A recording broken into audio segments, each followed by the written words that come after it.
ఒక పాము చాలా హుషారుగా పోతూ ఉంటే ఒక కోతి వచ్చి దాన్ని గట్టిగా పట్టుకుంది. చాలాసేపు అలా పట్టుకున్నాక ఆ కోతికి భయం వేసింది, అది కాటు వేస్తుంది అని.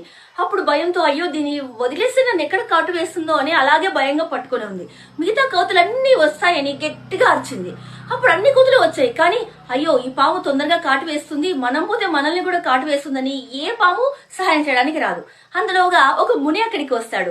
వచ్చి అయ్యో ఆ పాము నువ్వు పట్టుకోవడంతో ఊపిరాడికి ఎప్పుడో చచ్చిపోయింది, నువ్వు ఎందుకు అలా భయపడుతున్నావు, దాన్ని వదిలేసేయి అంటూనే ఆ కోతి చూసి దాన్ని వదిలేసి అలా చెట్టెక్కి వెళ్ళిపోతుంది. మనం కూడా అంతే, మనము భయానికి భయపడుతూ ఏదైనా కష్టం వస్తే అలా భయపడుతూ కూర్చుంటే ఆ కష్టం మరింత పెరుగుతుందే కానీ తగ్గదు. అంత పెరగకుండా మనము దాని పరిష్కారం గురించి ఆలోచించాలి. ఎవరో వస్తారు మన కష్టాన్ని తీరుస్తారు అని ఆలోచించకూడదు. మన కష్టాన్ని మనమే సాల్వ్ చేసుకోవాలి, మన ధైర్యం మనమే తెచ్చుకోవాలి. దానికి పరిష్కారం ఏంటి అని మాత్రమే మనం ఆలోచించాలి. అంతేకాని అలా భయపడుతూ కూర్చుంటే మనకు అది చాలా ఎక్కువగా అనిపిస్తుంది. అందుకే ఏదైనా మంచి ఆలోచనతో మన కష్టాన్ని మనమే తొలగించుకోవడానికి పరిష్కారం వెతుక్కోండి.